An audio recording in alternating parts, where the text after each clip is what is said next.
Hey there, my name's Curtis Lucas. You're watching Empire Building. So in this episode, I'm going to be talking about something very important. And this is at the heart of part of my investment thesis when looking at Bitcoin mining companies. We've heard time and time again how people don't believe, or analysts don't believe, that there's any moat or that there's no barrier to entry when it comes to Bitcoin mining. And to some degree, this may have been true in the past, but things are changing. And one of those factors, perhaps the most important factor, is access to microchips. And this issue is a serious one that is going to have lasting impacts, not just for Bitcoin, but the technology sector as a whole. Now, this video took a great deal of time and research to put together, so I hope you appreciate it. And if you wouldn't mind, go ahead and hit the like button. It'll really help out the channel.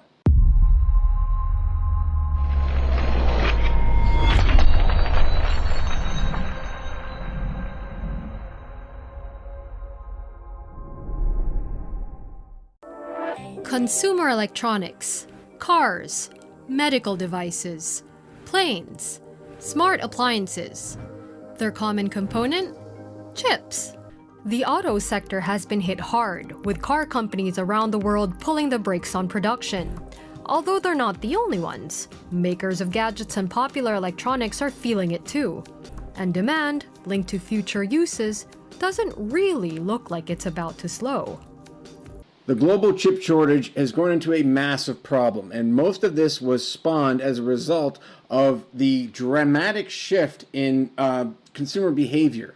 As a result of the pandemic, more and more people began to work from home. And in order to do that, they had to outfit themselves for their new home offices. Everyone went out and bought new computers, new devices, portable devices, so on and so on and so on. But the consumer electronics industry has been booming, and it's left chip manufacturers scrambling to keep up. Companies in an array of industries are vying for the precious supply of microchips that are disproportionately produced by a small pool of manufacturers. Early in the pandemic, automakers cut production, and this is the resulting shortage. Chipmakers diverted their supply chains to feed industries not hit as hard by the stay-at-home orders that kept car buyers away from dealerships. And automakers are finding they have been pushed to the back of the line. Industry analysts say the shortage could cost around $60 billion for the industry as a whole. Some of the world's largest makers have cut production of even their most popular vehicles and said the crisis will hit their earnings. So what does this mean for Bitcoin? Well, obviously, Bitcoin ASIC miners all utilize extremely advanced microchips. You can be rest assured that if companies like Bitmain could acquire additional chips and increase their production levels, they certainly would, but they're extremely supply constrained. And the fact of the matter is, if you're going to invest the kind of money that producers, manufacturers of ASIC hardware are demanding for their products right now, it better be the best in class. Sure, some of the older equipment is profitable right now, but if you're trying to build a long-term outlook, if you're investing in this technology and you want to be able to be competitive in the long run, then you need to be running the most efficient hardware that's available.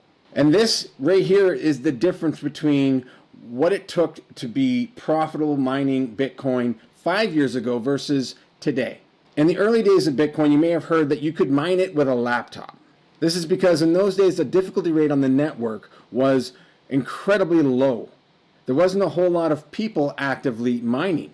But then as more and more people started to take notice, then suddenly you could no longer accomplish this by using a simple laptop. And people switched from CPU mining to GPU mining because they are many orders of magnitude more powerful for carrying out these computations. Fast forward even more, and these companies like Bitmain develop these application-specific integrated circuits. Computers designed to do one thing and one thing only: mine Bitcoin. And once this started, the industry began rapid iterations to race to the front of Moore's Law. Where we've seen from the CPU to the GPU to the FPGA to the ASIC increases of 100 or 1,000-fold performance increases until we accelerated straight into Moore's Law. And that's a wall, because 16 nanometers, done. Okay, now where do we go? Now we slow down to 2x increases every 18 months. This is why the efficiency of ASIC miners would change so incredibly fast. Oftentimes, many miners, when they would order their new equipment, by the time they received it, it would often be unprofitable to mine with them. This was what made mining so difficult in the early days, trying to keep up with the rapid development of these new pieces of hardware for ASICs. But fast forward to today, we are at the limits of Moore's Law. Bitcoin had a lot of catching up to do, but now we're at the forefront of that industry. The latest S19 and S19J ASICs from Bitmain are utilizing the 7 nanometer microchips produced by Taiwan Semiconductor Manufacturing Co., or TSMC. These were the most advanced microchips available on the market. That is until this year, when TSMC began manufacturing their brand new 5 nanometer microchips. These are the brand new chips that are currently being utilized in Apple's new next generation hardware.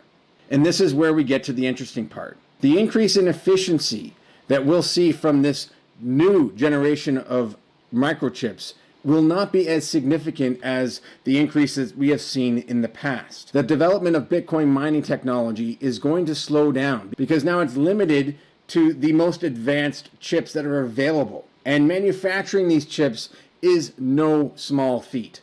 In order to manufacture the 7 nanometer microchips, manufacturers need to dish out as much as $10 billion just for one factory. The smaller we go, the more expensive are the facilities that are required to manufacture them. The latest 5 nanometer chips being produced by TSMC in the new Fab 18 will cost the company upwards of $17.08 billion for one factory. To illustrate how difficult it is to manufacture these 5 nanometer chips, there are only 2 companies in the entire world that have the ability to currently manufacture these. That's TSMC and Samsung. That's it. Intel used to be the world leader in chip manufacturing, but now they're miles behind. And the situation has become more and more geopolitical because Taiwan is the only other manufacturer of these state-of-the-art chips. They're beginning to branch out and build more factories in the United States, but it will be years before those are up and running. And the demand for these chips are only increasing. In a recent article from Bitcoin.com, it was announced that the ASIC giant Bitmain had pre-ordered 5 nanometer chips produced by TSMC to go in Bitmain's next generation miners that will eventually replace the S19s. Now, production for Bitmain's order won't begin until Q3 of 2021, which means it'll be sometime in 2022 by the time Bitmain receives these microchips and are able to begin manufacturing their own ASICs. And we start to see these machines hit the open market. Now, one thing about this that does concern me is that at some point, there'll be a narrative that just starts to get circulated about how Bitcoin is endangering the world supply of microprocessors. Just like they say they're endangering the world's energy supply or the environment. But of course, by this point, the demand for microprocessors for Bitcoin mining machines will be limited to only the most advanced chips that are available on the market. Not every product that we use in our everyday lives demand that level of processing power. But yes, it is going to put a strain on the system. But the fact is, these manufacturers of these chips are going to have to scale their operations considerably. And this is going to take a significant amount of time and money. Of course, I'm not even going to get into the geopolitical side of all of this.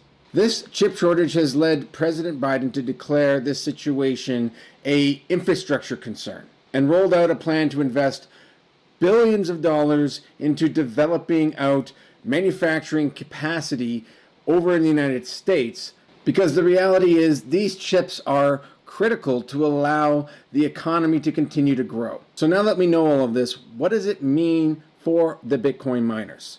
The simple fact is the equipment that they purchase will now last longer before they need to upgrade it again, meaning their overall operating costs are going to drop. It also means that anyone who wants to enter into this space now simply is not going to have access to any hardware. And it won't matter how much money you've got. All the hardware is spoken for. That'll leave you with the only alternative to scour the planet looking for used hardware and paying a healthy premium for it. And as far as moats are concerned, what's really going to matter in the end is who has the access to cheap power. The fact of the matter is, this power is not infinite. Sooner or later, there just won't be any more surplus power available anywhere on the globe. Now, I know that this sounds like the narrative that everyone else is pushing, how Bitcoin is just going to somehow destroy the world economy by using up all of its power. But honestly, that's not how it works. I'm going to save the details of that for a different video, since this one is mainly about the advantage that existing miners have, that we're able to scale and acquire sufficient amounts of Bitcoin hardware for mining. But when I do get into that, I'm going to explain how the power consumption of Bitcoin miners, and I'm talking about large institutional Bitcoin mining operations like Hut 8 or Marathon or Riot, that the presence of those miners in other economic centers where demand for electricity fluctuates up and down, having those miners present will actually help stabilize those grids, not overstress them. Saying that Bitcoin miners stress power grids is simply not true. And it's one of those false narratives that hopefully this newly formed Bitcoin Mining Council will help educate people on. So now, I know it can be difficult to get excited about these companies now that Bitcoin's price is pulled back by such a massive amount. We still have to remember that the average cost to mine a Bitcoin with these companies is still below or around $5,000 per Bitcoin. I know that interest in these companies has dropped off considerably. I know this because of the number of views I get on my videos these days. People just aren't excited anymore. Unfortunately, what they're missing is these are the times when the opportunities are the greatest. When everybody thinks the opportunity is dead. Yet throughout this period, all that's going to be happening is these companies will be growing stronger and stronger and stronger month by month. So when people do finally start to take notice again, well, I don't need to tell you what happens next. We've already seen it. So if you're still here, I want to thank you for watching my videos. I have a whole lot of fun doing this, and I hope to keep on doing it for many years to come. That's all for this one. Now let's get back to empire building.